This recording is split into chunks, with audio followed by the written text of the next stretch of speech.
So, just a quick one, because some people are wondering how good is that cheap little 18 watt LED spotlight. Well, we're about to find out.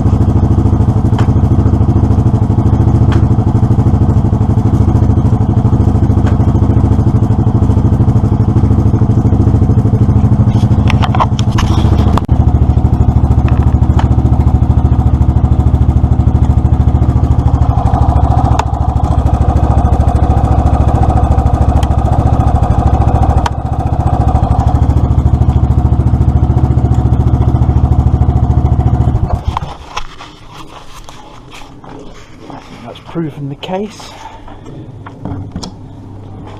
That little spotlight is like having a police helicopter on the front of your bike. Absolutely brilliant. I might even get a couple for the cars, to be quite honest. You know, because they are very, very good.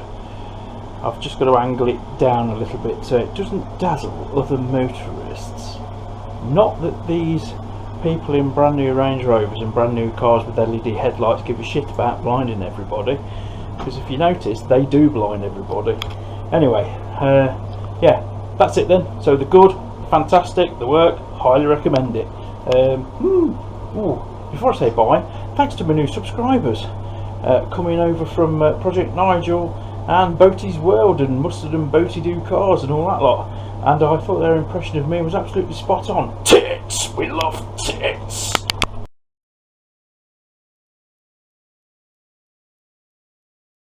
Well, a little update on the wintergreen oil for the rubber hand. As you know, when we filled this up, it was nearly covering the foot pegs, so it soaked in quite a bit. So I'll probably get them out. Evapo rust I've not looked at yet, so I'll whip those out and have a look. Well, on top of sorting out the foot pegs and stuff like that, the task today is to have a bit of a tidy up. I used to be able to work at this bench, and I am, it's really weird, I'm an untidy person, but I hate untidiness. It's an affliction the gods have given me. Anyway, heater's on, ooh, blowing out nice. So yeah, see, I've got boxes and boxes of like electrical terminals, split pins, heat shrink, alley washers, solder joints, which are just amazing, shit like that. I've got sockets under here, and you know, and this is why I can never really find anything. So I'm going to have a bit of a tidy up. Nibbler's going to go outside. That's Pinky in the background. I think the idea was Pinky is I was going to go for sort of almost a full resto, especially with the frame and engine, but well, we haven't got a budget. We've got to pay a load of stuff off this year, like everybody else. So I bought that little sandblaster, and basically I wanted to get the worst of the corrosion off the engine and the frame, and basically just then seal it up against the weather, and it'll be good again for years. So I shall be doing sort of more patchwork paint on the frame. RS paints do, oh god, don't get your head off the lot, you tit. RS paints do, like, I think it's called Undercloud Silver and stuff like that. So I'll be able to sandblast. I'm standing on top of my bike lift, so I'm a knob. I'll just do it like that. The whole goal was to arrest the corrosion. So yeah, that's what I'll concentrate on. So I'm going to crack on with tidying up a little bit, because I want to move the bike lift. I'll either prop it up against the wall again, out the way, or I'm going to stick it under the skylight and use it as a workbench for the sandblaster, because I can like wrap a tarp around it and stuff like that to catch some of the media. but it's effing cold.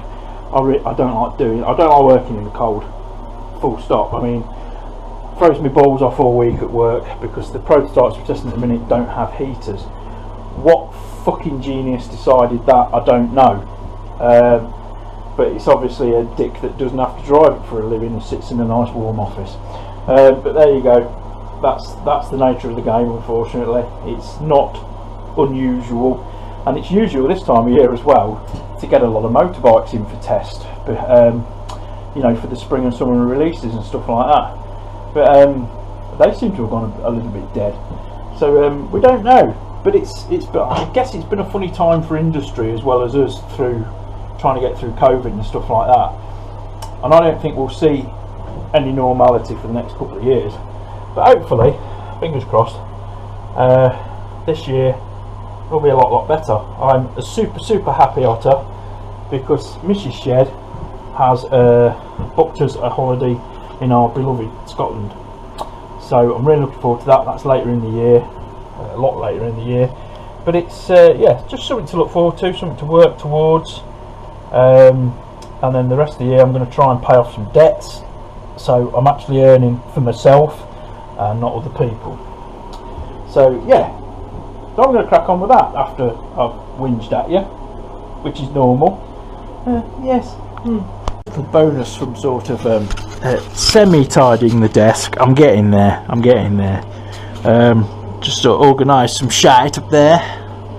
Yes, yeah, and the workbench has turned into a bench. Yes, I'm about as organised as a wank in a broth.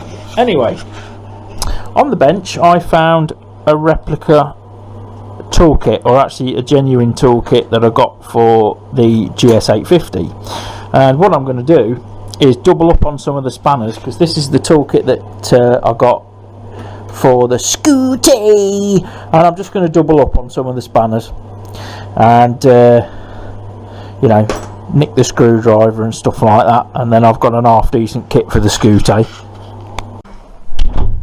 One thing I did, all my bloody pictures delaminating, it's because it's damp in here basically, it's cold and it's fucking horrible.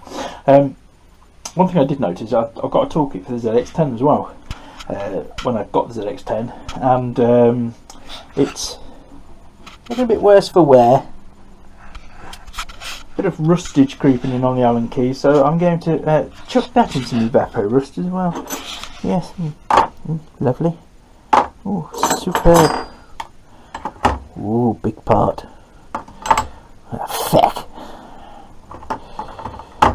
It'll go. Just give it a tickle, and then we'll top the level up, and then let's have a look at the Suzuki parts while we're here, because I've just took them out. Yeah, not bad.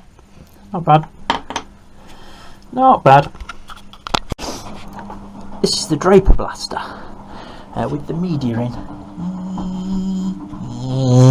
That's glass bleed. Bleed? Fucking fuckwit.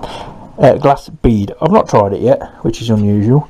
I've just rinsed the stuff I've put in the Evapo Rust. You must rinse it underwater after you've used it, and it's cleaned them up nice. That's just a quick wire brushing, and they'll be alright, ready to refit along with the rejuvenated rubberage. Brilliant. Somebody's already drawn a cock on my screen.